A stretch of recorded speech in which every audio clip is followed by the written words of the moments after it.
Bon, alors, monsieur Nivan, vous avez beaucoup de documents parce que ça fait 25 ans que vous vous battez. Vous avez 11 avocats qui ont travaillé sur votre dossier. Alors, vous voulez nous parler d'un courrier adressé au procureur? Oui, alors c'est le 4 octobre, puisque son prédécesseur, M. Bélanger, m'a répondu sur aucun de mes courriers. Donc je me suis permis quand même d'adresser un courrier à ce nouveau procureur pour lui demander ce qu'il pensait des plaintes que j'avais déposées. Ah ouais, M. Corbeau, effectivement, on le voit.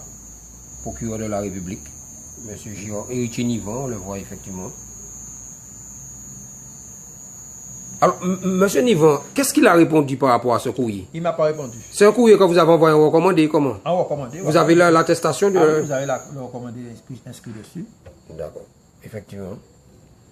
Et qu'est-ce qu'il vous a répondu? Rien? Rien du tout. Même pas? Même pas. Mais le procureur, il représente le parquet, il représente le ministère public, donc la société. Qu'est-ce que vous pensez de ça?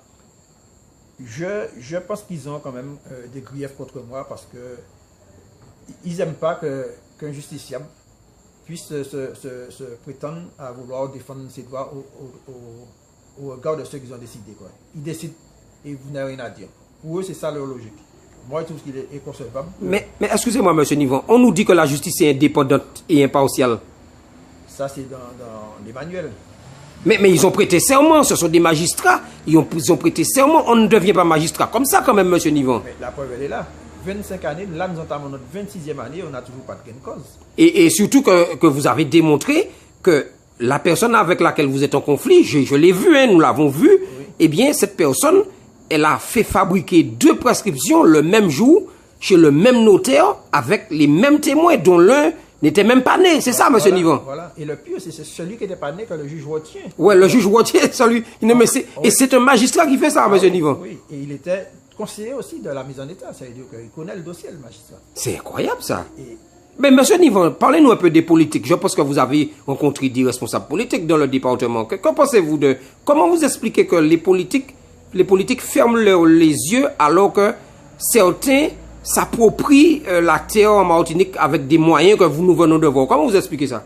Je pense qu'il y a quand même une épée de Damoclès sur les politiques qui fait qu'ils ne se mouillent pas trop. Mais pourquoi? Je pense qu'ils ont tellement de casseroles, je pense que pour la plupart, qu'ils n'osent pas justement avoir d'affront avec les magistrats parce qu'ils peuvent à tout moment leur dire, vous savez, je vais sortir votre dossier. Alors je pense que on ne peut pas être comme ça. Un politique, il est là pour justement pour la société, il est là pour faire tourner. Ce sont les élus du peuple. Voilà, ils sont là pour protéger et puis conseiller et puis avoir une bonne ambiance dans leur commune.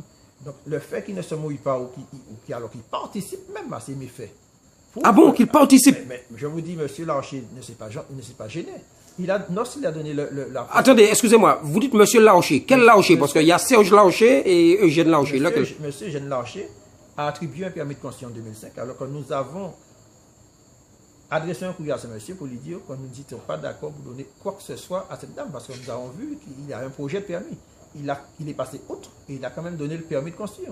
Ça nous a fallu des sous à dépenser devant le tribunal administratif et la cour administrative de Bordeaux qui nous a rétabli dans nos droits. Les 2 juridictions ont annulé l'arrêté de permis de construire qu'il avait fait. Alors, si nous comprenons bien, votre problème principal, c'est de dire que une personne qui a l'habitude de s'accaparer des terrains des gens par des prescriptions qu'elle se fait faire chez des notaires, eh bien, aujourd'hui, vient, on va dire, gommer vos droits, vous effacer carrément et a obtenu de la justice la moitié de votre propriété. C'est bien ça? Voilà. Mais c'est la seule, parce que ils sont au moins dans les héritiers, vous avez vu sur le titre, ils sont au moins 7 ou 8.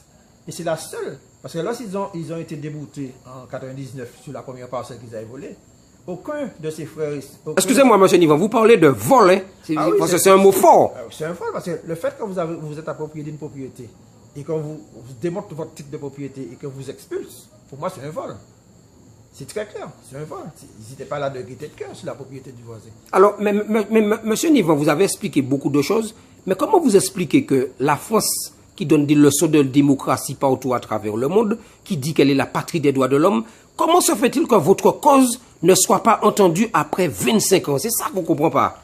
Je me fais une idée quand même. Je me dis que les magistrats ne peuvent pas travailler comme ça tout seuls dans leur coin Je pense qu'il y a des ordres quand même qui sortent de la France. Il doit y avoir des ordres. Moi, de la France ou bien de réseau? Qu'est-ce que vous... Je sais pas, moi. De réseau, mais de la France aussi. Parce que nous avons écrit à toutes les gardes des Sceaux, hein, depuis M. Chirac, c'était M. Clément qui était à cette époque-là. Et depuis M. Clément, tous les gardes des Sceaux qui ont été nommés dans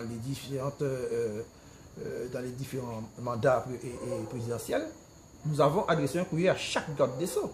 Alors, si je comprends bien, vous passez pratiquement presque pour un emmerdeur, quelqu'un qui trouble l'ordre public, alors que vous n'arrêtez pas de réclamer justice, c'est ça? Justice, on réclame nos droits.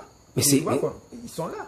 Et pour mieux vous dire, pour revenir sur le procureur, on l'a interpellé parce que nous avons, pendant le mois d'avril, avec monsieur, oui, c'est bien le mois d'avril, oui. Oui.